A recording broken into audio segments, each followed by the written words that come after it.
जय माता दी दोस्तों, शुभ ज्येष्ठ मास की बहुत सारी शुभकामनाएं और आप सब बहुत अच्छे से होंगे।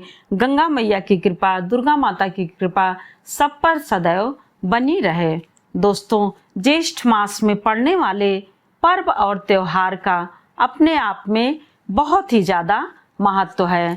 उन्हीं में से एक आपका गंगा दशहरा पर्व बहुत ही ज़्यादा महत्व रखता है, विशेष रूप से मनाया जाता है। ऐसा माना जाता है कि गंगा दशहरा के दिन, ऐसी मान्यता है कि गंगा दशहरा के दिन ही जो है, यानी ज्येष्ठ मास की शुक्ल पक्ष की 10वीं तिथि के दिन, ज्येष्ठ मास की शुक्ल पक्ष की 10वीं तिथि के दिन ऋषि भागीरथी के अथक प्रयासों से, यानी बहुत घोर तपस्या करने के बाद पृथ्वी पर माँ गंगा का अवतरण हुआ, यानी धरती पर गंगा माता अवतरित हुई। और इस दिन आने के कारण, इसी कारण इस दिन को गंगा दशहरा के रूप में मनाया जाता है।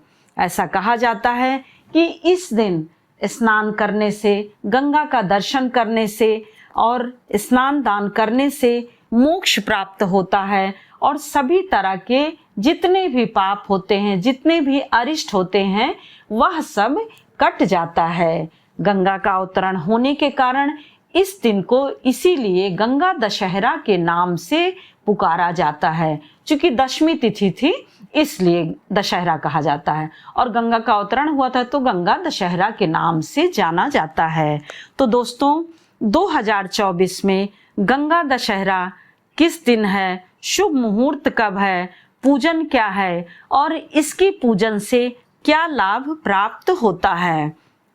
गंगा दशहरा 2024 में गंगा दशहरा पर्व 16 जून रविवार को मनाया जाना है, अर्थात 16 जून को गंगा दशहरा है।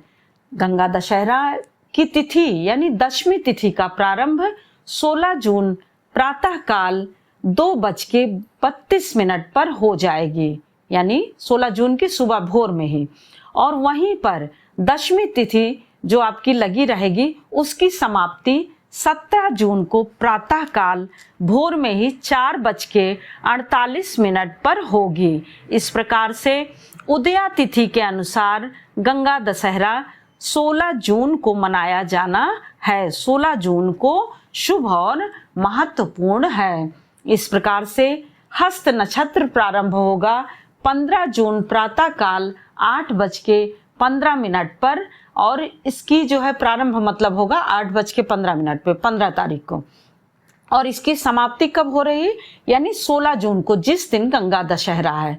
16 जून प्रातःकाल 11:15 पर इसकी समाप्ति है और यह बहुत ही शुभ संयोग और बहुत ही विशेष रूप से कल्याणकारी माना गया है।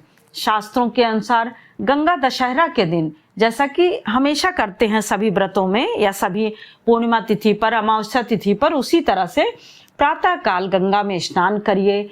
जितना अधिक से अधिक भोर में हो सके स्नान करिए।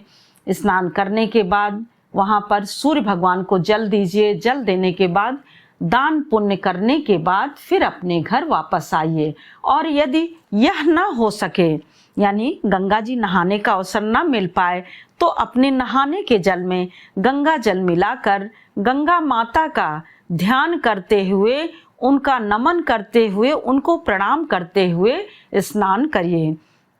स्नान करके स्वच्छ वस्त्र धारण करके अपने मंदिर में आइए और गंगा पूजन करिए। सर्वप्रथम सूर्य भगवान को अर्घ्य दीजिए। सूर्य भगवान को अर्घ्य देते समय उसमें रोली यानी लाल जो है रोली, अक्षत, फूल और मीठा गुड़ यह अवश्य डालिए, जिससे कि सूर्य भगवान को इस गर्मी में बहुत ही शीतलता मिले। इस प्रकार से करने से सूर्य भगवान बहुत ही प्रसन्न होते हैं। अब उसके बाद गंगा माता का पूजन आप अपने घर पे करते हैं तो एक थाली या उसमें गंगा जल भर के उसी में आप फूल, अक्षत, रोली, सिंदूर सब लगाइए, लगा करके धूप दीप दिखा करके गंगा माता का स्मरण करके पूजन करिए, यानी विधिवत पूजन करिए। यह आप करते हैं तो यह बहुत ही उत्तम होता है। और गंगा माता के साथ साथ सदैव शिव जी का भी पूजन इस दिन किया जाता है।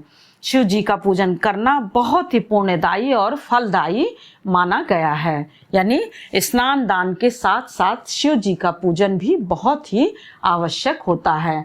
और यदि आप वहीं गंगा के किनारे कर रहे हैं तो गंगा के किनारे बालू लेकर के शिवलिंग बनाइए और शिव जी का उस जल से पूजन करिए। धूप दीप रोली अक्षत सब कुछ, दूध सब चीज चढ़ा करके उनका पूजन करिए। और यदि हो सके तो इस दिन आप यानी हलवा पूड़ी भी लेते जाइए चढ़ाने के लिए। चना हलवा गंगा माता के तट पे चढ़ाइए। चढ़ा करके पूजन करके दक्षिणा के साथ फिर शिवलिंग को आप गंगा जी में प्रवाहित कर दीजिए। यह सब करने से बहुत ही ज़्यादा यानी कल्याण होता है, परिवार का कल्याण होता है, स्वयं का कल्याण होता है, समाज का कल्याण होता है और समाज में परिवार में अच्छी चीजें जाती हैं। यानी लोगों के मन में सभी जो एक तरह से धार्मिक चीजें होती हैं, जो धार्मिक कार्य करने से कहते नहीं कि सत्कर्म करने से सभी जो है कार्य आसानी से हो जाते हैं, पुण्य बढ़ते हैं। तो यह जो है बहुत ही आसानी से हो जाता है। अब इसके बाद आप जो भी आपको मतलब या तो गंगा जी के किनारे या तो फिर आप घर पे करिए। अब देखिए दान की रही बात, तो दान में आप गर्मी का मौसम चल रहा है तो आप खूब शीतलता देने वाली चीजें प्रदान करिए, यानी दान दीजिए। जब आप दान देते हैं तो आज जो ऋतु फल हैं, समय मौसमी फल हैं, वह आप जो है दीजिए। खरबूजा हो गया, हिरमंजी हो गया, मतलब जो भी ऐसे खीरा ककड़ी जो भी, यह सब दान करिए।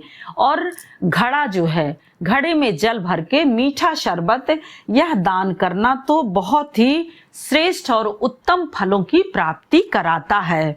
इस प्रकार से इस मौसम में यदि आप या इस दिन गंगा दशहरा के दिन पेड़ लगाते हैं तो वह भी बहुत ही ज्यादा शुभकारी माना जाता है। स्कंद पुराण के अनुसार गंगा दशहरा के दिन 10 प्रकार की चीजें, देखिए जैसे जो है आप देखिए कि मकर संक्रांति के दिन 14 चीजें, गंगा दशहरा के दिन 10 चीजें और बट सावित्री के दिन 12 चीजें, ऐसे ऐसे मतलब जो जिस दिन जैसा होता है उसके अनुसार चीजें यदि दान करते हैं तो उसका पुण्य बहुत अधिक प्राप्त होता है। तो उसी प्रकार से यह स्कंद पुराण के अनुसार बताया गया है कि गंगा दशहरा के दिन 10 प्रकार के फल को दान करने से माँ की बहुत बड़ी कृपा प्राप्त होती है और गंगा माँ की कृपा से सदैव उसके घर में अन्न धन के भंडार भरे रहते हैं, सुख समृद्धि बढ़ती रहती है, परिवार फलता फूलता रहता है। इस प्रकार से इन चीज़ों का दान करना बहुत ही लाभकारी और पुण्यदायी होता है। और दोस्तों अब हर जगह होता है कि नहीं होता है ये तो मुझे नहीं मालूम है, लेकिन हमारे यहाँ यानी उत्तर प्रदेश में ही यहाँ पर प्रयागराज में, यहाँ पर हम लोगों के यहाँ गंगा दशहरा के दिन यानी दाल जो चने की दाल होती है उसकी दाल वाली जो है पूरी बनती है और कद्दू आलू की सब्जी बनती है, आम का पना बनता है और रसियाव ना पसंद हो, रसियाव जो गुड़ का बनता है, रसियाव ना पसंद हो तो खीर, यह जो है बहुत ही बनाना आवश्यक होता है। हम लोगों के यहाँ यह बनता है उसी दिन यानी बनाया जाता है, घर के सभी लोग भगवान को भोग लगा करके ग्रहण करते हैं।